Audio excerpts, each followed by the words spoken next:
1438년에 독일에서 태어난 한 신부님이 있었습니다. 이분은요, 늘 죽음에 대한 두려움이 있었대요.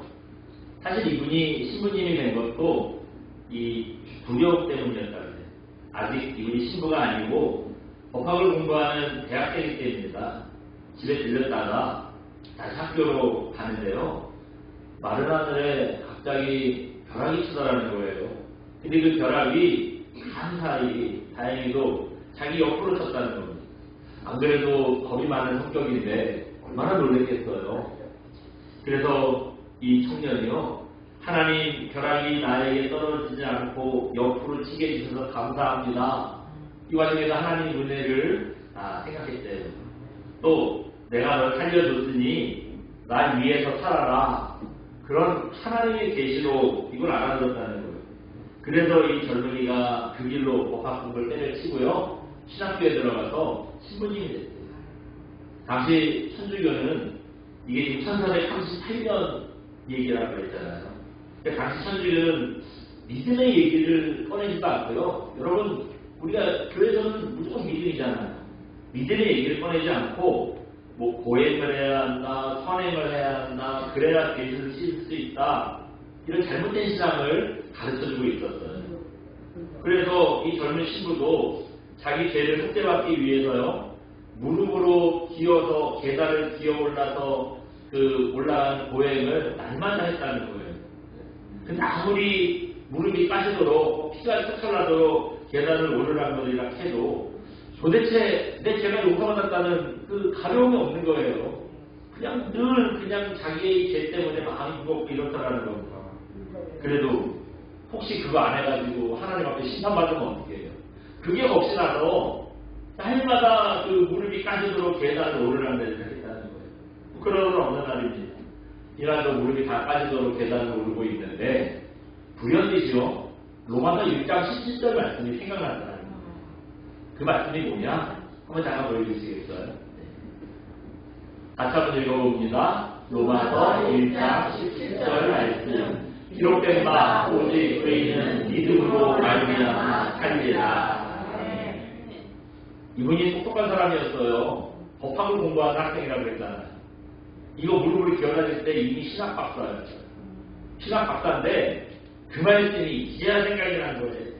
그래, 고행을 해가지고 죄를 용서받는 게 아니라 예수님의 십자가를 믿어야 죄가 용서받는 거지.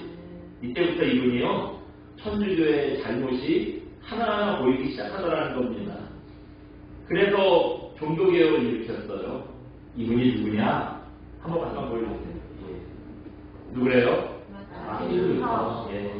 당시 천주교가 성경에도 없는 그 잘못된 일들을 많이 했거든요. 그 중에 하나가 뭐냐면, 사실은 그 중에 하나라고 할 수 없을 정도로 정말 중요한 얘기지요. 믿음으로 구원받는다는 이 성경에 사실 안 가르친 거예요. 그리고 아까 저가 했던 것처럼 뭐 무릎이 까지도록 막 계단을 막 그냥 무릎으로 올라가야 된다거나 뭐 고행을 해야 된다거나 이래야 구원을 받는다고 가르친 겁니다. 그래서 그건 아니라고, 성경대로 우리 하자고, 다시 성경으로 돌아가자는 종교개혁을 일으킨 거예요. 저분이 바로 그런 일이에요.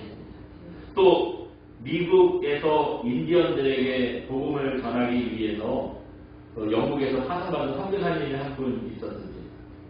근데 선교에 실패했대요. 이분이 2년 동안 인디언들 만나서 팀마다 복음을 전하는데 한 사람도 예수님을 믿는 사람이었었던 거예요. 그래서 낙심한 마음으로 내 사역을 실패했구나 하고요, 배를 타고 이제 고향으로 돌아오고 대서양을 건너는 길에 큰 폭풍을 만나게 됐어요. 우리 선교사뿐만 아니라 승객들이 다 뭐 이렇게 우리가 죽는구나 두려워하고 있는데요, 저쪽에 보니까 한 무리의 사람들이 시편 말씀으로 하나님 찬양하고 예배를 드리고 있는 거예요. 이 사람들이 누구냐면 모라비아파라고, 그 이단은 아니고요, 기독교 경건주의자입니다. 지금 미국에 가면 아밋이라는 또 뭐 사람 공동체 사람들이 있어요. 이 사람들 차도 안 타요. 서부 시대처럼 뭐 그렇게 옷 입고요, 자기네들 학교에서 배우고요, 뭐 그런 유명한 사람들이 있어요. 굉장히 경건한 사람들입니다. 이 모라비아파에서 그 역사가 흘러가서 그 아밋이라는 공동체까지 가고 있는 거예요. 이 사람들인데 이런 상황에서 어떻게 저렇게 평안하게 예배를 드릴 수 있을까? 명색이 선교사인 나가 이게 뭐냐? 내가 이러니까 사역이 실패했지. 그 사람들 믿음이랑 자기 믿음이 비교되는 거예요. 다행히 이게 풍랑이 잔잔해졌습니다. 그 후에 이분이 그 사람들의 믿음이 너무 궁금해서요. 대안에서 이제 오는 내내 그 사람들이랑 교제되는 거예요. 금일이 그 사람들과 함께 또 교류를 하게 됩니다. 그때 이 모라비안 교도의 리더가 피터벨로라는 목사님이셨는데, 피터벨로 목사님이요, 이 선교사님의 사연을 듣고 로마서 말씀으로 이 선교사님께 위로의 얘기를 했대요. 그때 나는 로마서 말씀입니다. 한번 보여주시겠어요? 또 읽어봅니다. 로마서 1장 17절 말씀. 기록된 바 오직 말씀이나 살리라. 아멘. 아까 천주교 신부였던 마틴 루터 그가 종교개혁 마틴 루터를 종교개혁가로 변화시킨 말씀이죠. 또 마찬가지 성교에 실패했다고 낙심할 것도 없고 풍랑을 만나서 죽을까봐 두려워할 것도 없고 성도는 다 하나님께 맡기고 믿음으로 사는 겁니다. 힘내세요. 그런 위로를 드렸다 그래요. 그때 은혜 받은 선교사님이 누구냐? 바로 이분입니다. 네, 보여주세요. 누구래요? 존 웨슬레. 저분이 감리교를 시작하신 분이에요. 네.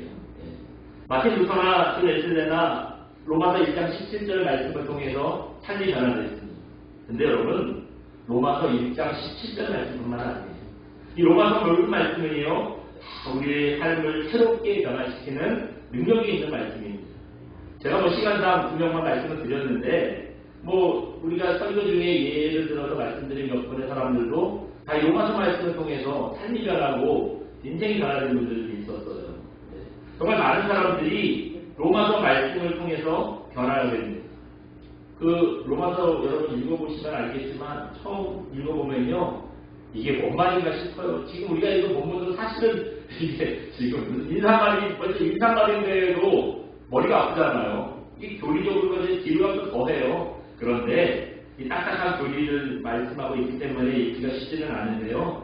그러다 보니 스무께서 읽으면요, 로마서가 왜 사람들을 변화시켰는지, 로마서 말씀에 여기서 말씀하는 이 하나님의 사랑과 이 교리가 도대체 우리를 어떻게 변화시키는지, 역시 강력한 말씀이 로마서밖에 없구나. 물론 복음서에서 예수님의 행적을 보고도 알 수가 있죠. 그런데 그 예수님의 행적을 보면은 그 삶을 통해서 보여주거든요. 근데 로마서는 이론을 가르쳐줘요. 이론이라고 얘기가 너무 딱딱하고 신앙을 가르쳐줘요. 신앙의 본질을 가르쳐주는 거예요. 그래서 참 로마서만큼 강력한 말씀이 없구나 하는 걸 생각하게 될 겁니다. 그렇다면 로마서는 왜 이렇게 많은 사람들을 변화시키고 삶에 영향을 끼칠까요? 왜냐하면 로마서가 가르쳐주는 분은 결국 누구죠? 예수님이에요. 그 예수님께서 복음이라는 사실을 알려주고 있기 때문입니다. 여러분, 예수님 만나면 우리 삶이 변하잖아요. 안 변하고 배길 수가 있나요? 그래서 그 예수님을 가르쳐준 로마서를 많이 읽으면 우리의 삶이 물론 예수님 때문에 변하는 거지만 로마서가 우리의 삶을 구체적으로 변하는 방법을 가르쳐줍니다. 그래서 로마서를 많이 읽으면요, 이 삶이 변하는 능력이 우리에게 임하는 거예요. 이런 로마서가 오늘 우리에게 어떤 교훈을 주는지 우리가 잠시 좀 생각을 해보겠습니다. 오늘 본문을 통해 생각해보고 싶은 첫 번째는 이겁니다. 한번 보여주세요. 예. 같이 읽어봅니다. 견고한 믿음을 갖기 위해서 신령한 은사, 말씀을 받아야 합니다. 네. 당시 로마교회 성도들이요, 믿음이 흔들리고 있었대요. 왜냐하면 예수님을 믿으면 이 당시에는 세상에서 핍박을 받았습니다. 믿음이 흔들릴만 하죠. 외적으로도 이렇게 핍박을 받아서 믿음이 흔들릴만 한데, 이 교회 안에서도요, 뭐 예수님으로는 부족하다, 율법을 지켜야 된다, 뭐 이런 그 거짓 선교사들의 유혹이 있는 거예요. 그러니까 뭐 예수님만 믿어야 된다 그러더니 그 말이 틀린 건가? 그런 거 예수님으로 부족하다 그러면 예수님 믿을 이유가 있나? 이렇게 사람의 마음이 흔들리는 겁니다. 이런 이유 때문에 로마 교회 교인들 믿음이 흔들렸어요. 그래서 로마 교인들에게 믿음이 흔들리지 말라고 어떻게 하면 우리 믿음이 흔들리지 않느냐를 가르쳐주는 게 오늘 우리가 읽은 본문의 말씀입니다. 어떻게 해야 믿음이 흔들리지 않는데요? 신령한 은사를 사모해야 한대요. 신령한 은사를 받아야 합니다. 우리는 신령한 은사라고 성경에 써 있으니까 뭐 생각해요? 방언하고 경고치고 막 안전뱅이가 벌떡벌떡 일어나고 이런 걸 생각을 하잖아요.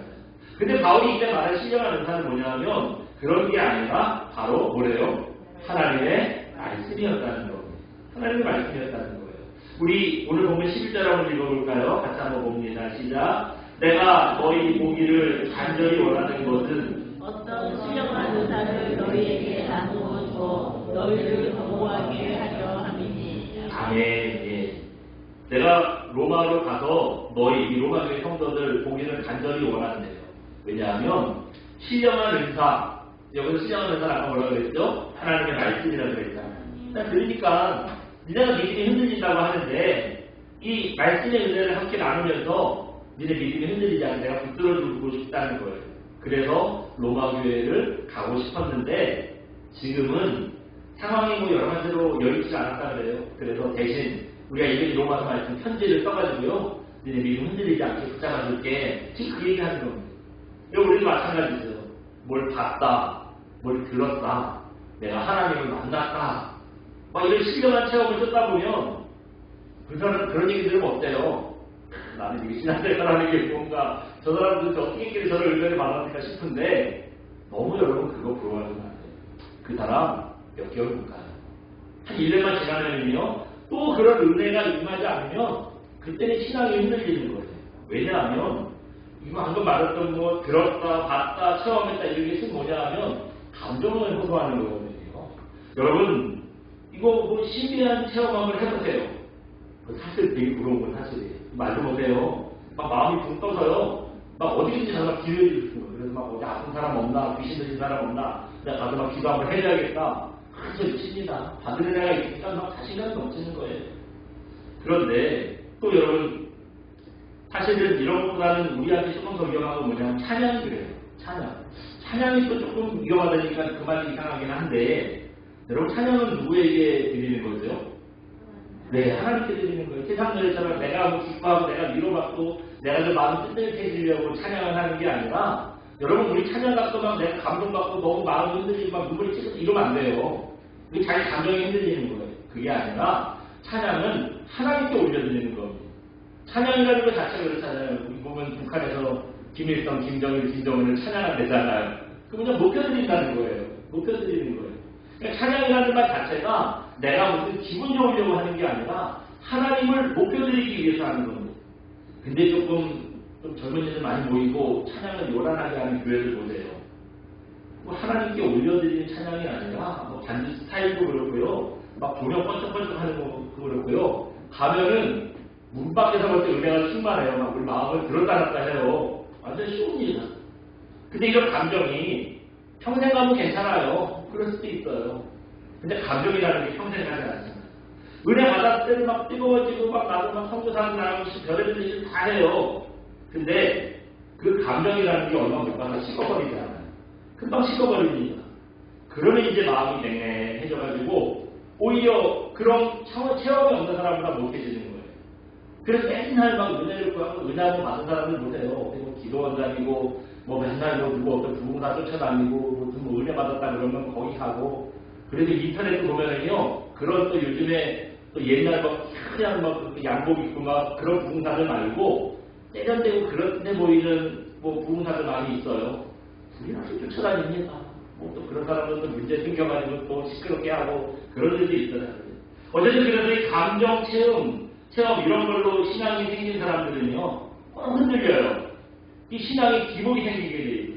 그래서 여러분 말씀으로 신앙이 생긴 사람들은 어떻습니까? 웬만해서는 안 흔들려요.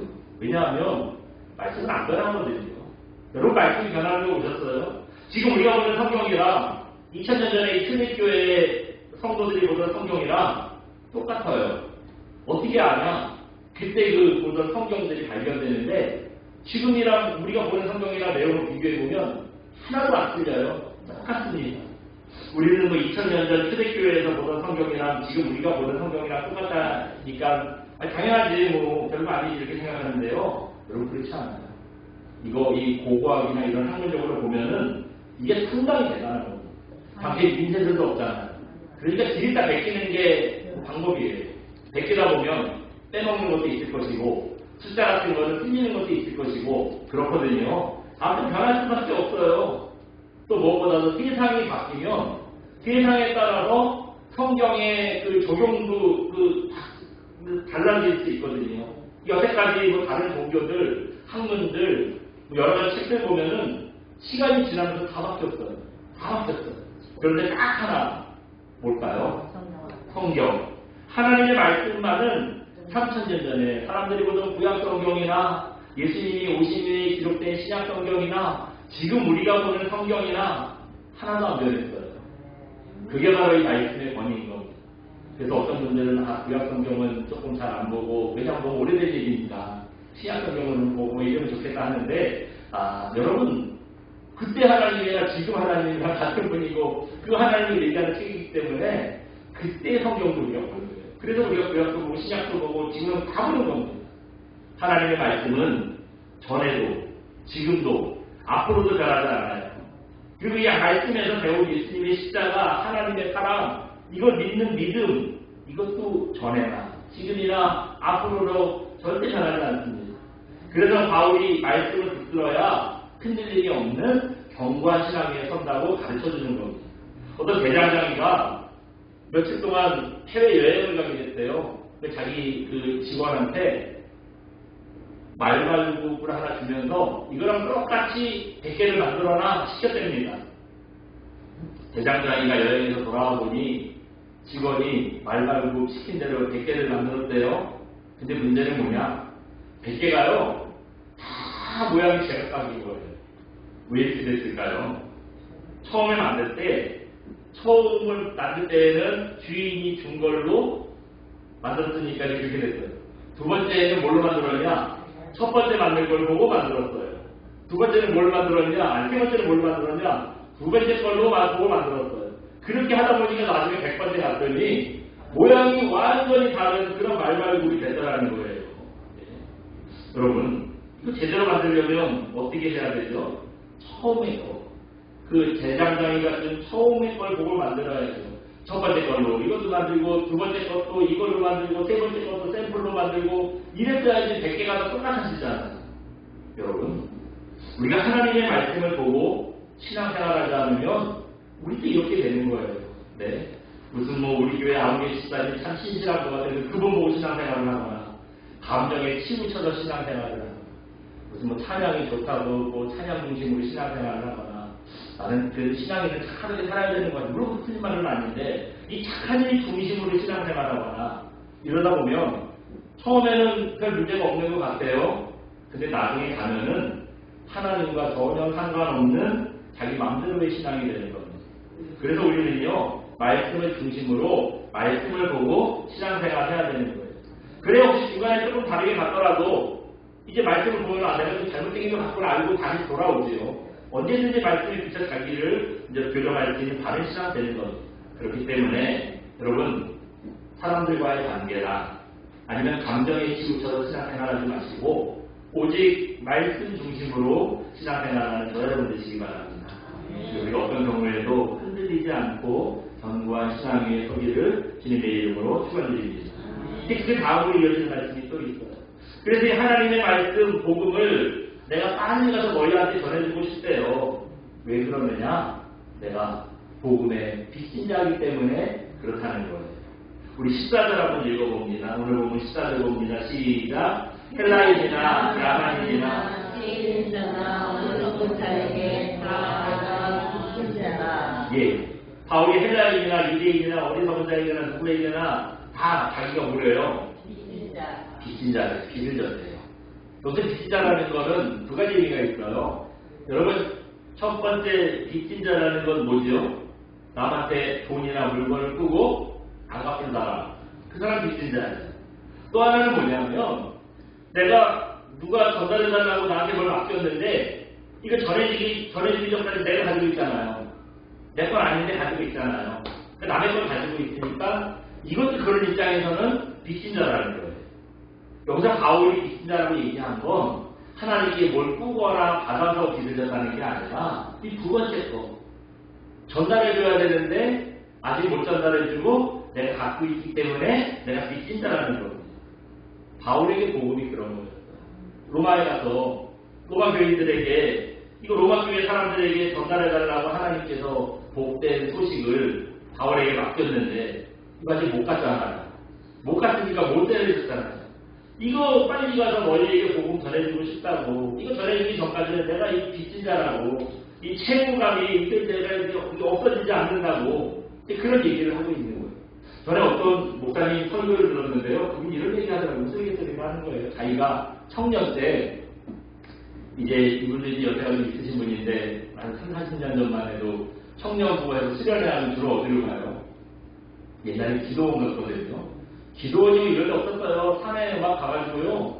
봉고차 타고 가면 얼마나 기대로 가는지 몰라요. 그런 기도원에서 이제 수련회를 갔대요.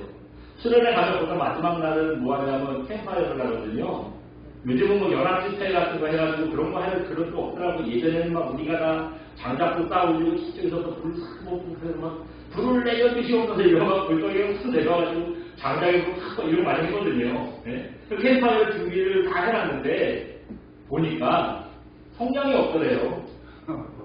불이 있어야 장작에 불을 붙이죠. 교회 청년들이니까 담배 피는 애들도 없을 거 아니에요. 없겠죠. 네, 없어야 돼요. 네. 그래서 원시인처럼 나무를 비비면 여기라고 불나지 않게 해가지고 열심히 비비는데 그거 되겠어요? 그거 원시인들이나 하는 거지 뭐 이게 하겠어요? 이거 언제 마을에 내려가가지고 그 라이터 싸우냐 올해 캠파이어를 많이 쳤다 다들 낙심하고 있는데 한 친구가 오더니요 그냥 쓰레기 라이터 하나 주고 가더라는 거예요. 얼마나 화가 나요. 그거 있으면 빨리 주지. 그 고생하는 데 없어서 다 봐놓고 그때는 가만히 있다가 고생을 다 하고 이거 다 망쳤다고 포기하고 있는데 그때 와서 쓱 주고 가야지 그거예요. 네. 여러분 그게 빚진자라는 거예요. 가지고 있으면 꼭 숨겨놓을 게 아니라 빨리 줘야 돼요. 빨리 줘야 되는 거 아니에요. 우리 인생의 고난, 멸망길로 가는 거, 죄악에 물들어 있는 거 여기에 대한 해결책이 우리가 알고 있잖아요. 여러분 그 해결책이 뭐죠? 예수님이에요. 예수님 아닙니까? 예수님 만나면 고난도 끝나고 이 멸망길, 죄악의 길에서 우리가 나올 수 있잖아요. 이런 해결책을 가지고 있으면 이거 안전하면 되겠습니까? 빨리 가서 전해야지. 이 말씀 통해서 우리가 알아야 될 사실이 한 가지 있어요. 한번 보여주세요. 예. 다시 한번 읽어봅니다. 복음의 빚진 자, 빨리 복음을 전해야 합니다. 복음을 빚으신 사람들은요, 이거 망설이고 무슨 뭐 다음에 해야지 그러면 안 된대요. 빨리 전해야 된다. 어떤 분은 그래요. 나는 복음을 소유했어 그래요. 듣기는 참 멋있는 말이죠. 그런 표현을 했을까? 복음을 소유했어. 참 세련된 말 같아요. 근데 여러분 이 말이 맞는 말일까요? 틀린 말일까요? 뭐 복음을 알고 예수님 믿고 구원받았다는 뜻에서 내가 그 구원을 받았어, 난 그 구원을 받았어, 가졌어, 뭐 소유했어. 여기는 틀린 말은 아니에요. 맞는 말이죠. 근데 복음이라는 그 명제의 성격을 생각하면 이건 틀린 말입니다. 복음은 나만 갖고 있는 게 아니에요. 내가 소유하는 게 아니에요. 예수님이 그러라고 우리에게 복음 주신 게 아니에요. 복음을 어떻게 하는 거죠? 전하는 거예요. 전하는 겁니다. 처음 예수님을 만났을 때, 예수님을 믿었을 때는 그때는 소유했다고 내가 뭐 가졌다고 말할 수 있어요. 근데 그건 잠깐이에요. 소유하는 건 잠깐입니다. 예수님을 믿고 구원의 확신이 생겼다면 이제 그거 우리에게는 복음의 빚진 자가 된 거예요. 없었을 때는 빚이 없었는데 이제 복음을 알고 구원의 확신이 생겼다면 이제부터 우리는 빚진 자가 돼요. 왜냐? 주님이 우리에게 복음을 주신 건 그걸 다른 사람들에게 전하라고 주신 거기 때문에. 그래서 우리는 바울처럼 빚진 자의 마음을 가져야 돼요. 빨리 못 자라면 이것 때문에 안타까워해야 되고 마음에 채무감이 있어야 되고 이걸 빨리 전해서요 마음이 편해져야 된다는 겁니다. 여러분 그렇기 때문에 내가 복음의 빚진 자라는 거 이 사실 깨닫는 저 여러분 되시기 바랍니다. 그래서 복음으로 사람들이 변화될 수 있도록 빨리 우리 복음이신 예수님을 전하는 그런 저 여러분 되시기를 주님의 이름으로 축원드립니다. 우리 시간 함께 찬양하고 기도합니다. 민족의 가슴마다 함께 찬양하고 기도하겠습니다.